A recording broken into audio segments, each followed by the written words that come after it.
So I got a question from a viewer about dealing with hypoglycemic type symptoms on a ketogenic diet. And this isn't super common, but we see it from time to time because when you're removing the carbohydrates from a diet, you're usually going to remove those sugar spikes.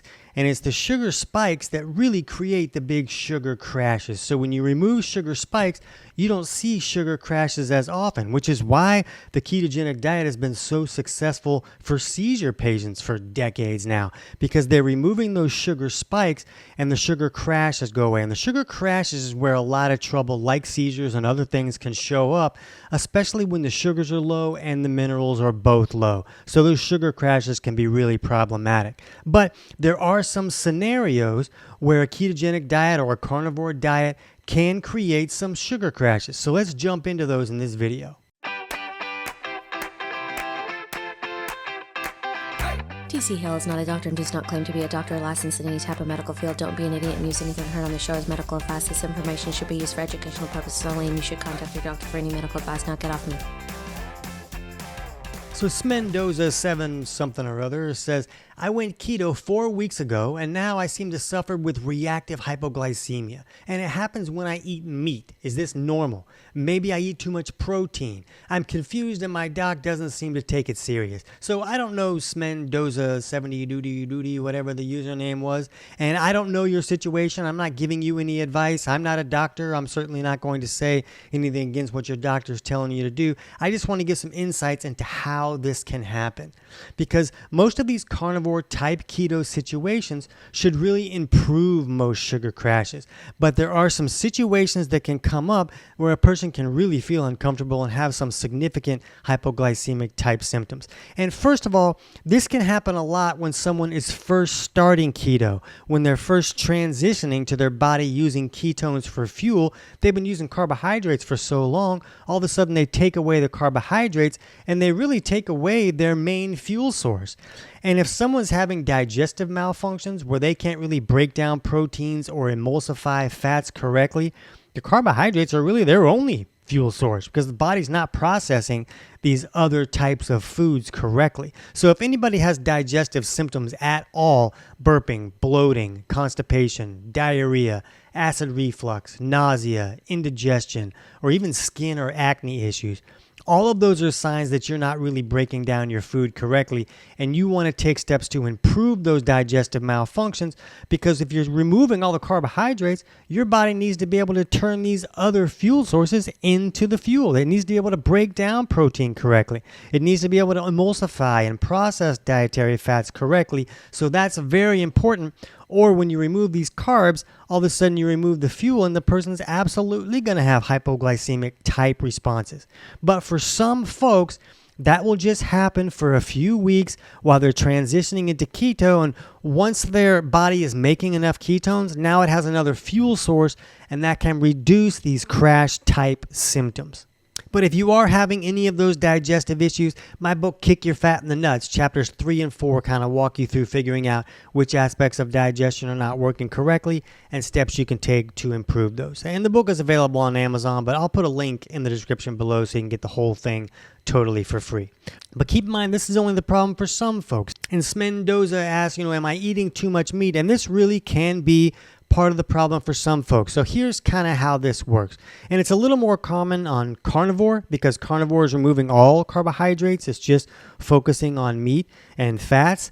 And with a ketogenic diet, a person is still getting some vegetables and they're going to have some carbohydrates. But most people are going on a ketogenic diet to lower their insulin levels. Either the high insulin levels are causing too much weight gain or some other type of health issue. High insulin can be very problematic and create a lot of trouble. So people go on a ketogenic diet in most cases to reduce that insulin.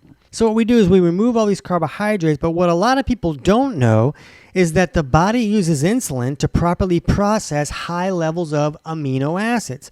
So amino acids come from breaking down protein. That's how we get those amino acid building blocks to rebuild the body. They're really important. So the body breaks down protein to access those amino acids, but when there's an elevated level of amino acids in the system, the body will use insulin to help process those amino acids. So insulin can get a little bit elevated when you're having a large protein meal with a lot of amino acids can come in at once. So you kind of bring in all these amino acids, but if you really didn't bring any carbohydrates or glucose in with that meal, now the only glucose is whatever was left over in your bloodstream. So now you have elevated insulin and it's going high just to process all these amino acids. But while the insulin's high, it's going to sweep glucose out of the bloodstream as well. That's its job. So now you have just the glucose that was there, and a lot of that gets swept out, and then it can go a little bit too low. Now, here's another variable that's really going to magnify this ability for it to affect this person, and that is if they also have low mineral levels. So a person can look at their blood pressure like 2 hours after a meal. It shouldn't be first thing in the morning fasted. It should be after a meal, but at least 2 hours. And just look, is that systolic number, which is the top number, is that below 112? If it is, that can be a sign that minerals are low in the system. And this is usually because a person isn't digesting their food correctly and really breaking that food down so that they can access all the minerals in that food. There's other reasons that minerals can go low, but that's the most common problem. So when these minerals are low, now when blood sugar goes low, you don't have this buffering system. When minerals are high enough, it can act as a buffering system for when blood sugar goes too low. The person will feel and function just fine because they have enough minerals to buffer those low blood sugars. But if mineral levels are already really low, when blood sugar also goes low, they're really going to feel it. And they're going to feel lousy, and a lot of symptoms can show up. A lot of mental and emotional symptoms, cravings, I feel lousy, I'm too tired, I'm dizzy. A lot of things can come up when both minerals and blood sugar both go low at the same time. So if a person put a little bit more vegetables with that meal, gave the body a little bit more glucose that it could deal with so that when the insulin is pushing those amino acids down, it doesn't make blood sugar go too low, that could help. Another issue could be that the person might not be in a good enough state of ketosis. Just because you say I'm doing keto doesn't mean you're doing keto right. Most people do keto wrong until they learn how to do it right. So a person might not be eating enough fats to really get into a good state of ketosis and give the body another form of fuel. The person might be eating too many carbohydrates. Maybe they're eating too much protein. Remember, keto is a moderate protein diet. It's not a high protein diet. That's why we see this a little bit more with carnivore.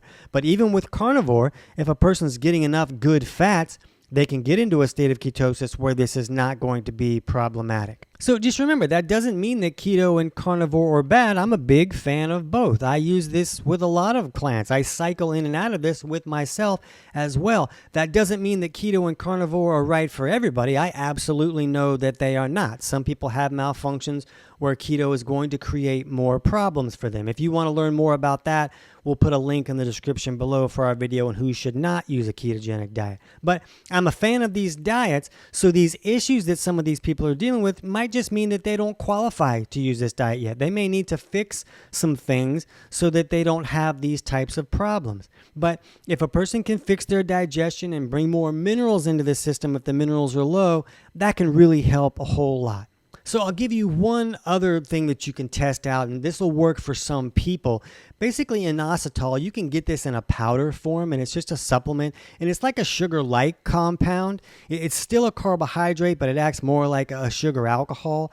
And I'm really not a fan of people removing sugar alcohols when they're counting their carbs on keto. I feel like when you do keto, you need to count total carbs. Don't remove your sugar alcohols and think that, oh, I'm doing keto right. You're really not.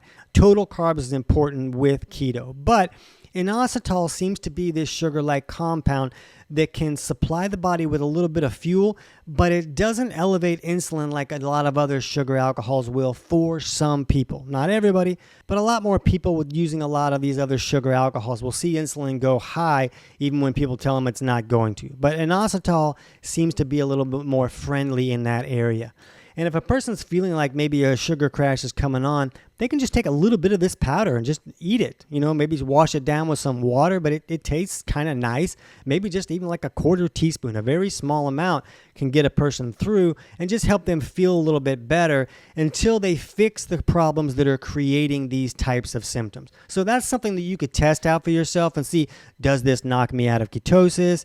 Does it help me get through? Do I feel better when I do this? Am I using too much of this inositol? You can test those things out and see what's going to work for you. But for most people, they really need to fix the underlying cause of the problem, which is either going to be minerals going too low, maybe eating too much protein and creating too many amino acids, or really just not getting into a good enough state of ketosis to give yourself another fuel source and keep the body from crashing like that. So if you're not sure where you stand with those mineral levels, you can jump over right now and check out our video on 10 signs of low electrolytes to see if there's other signs showing up that might say, I really got to get my mineral levels up.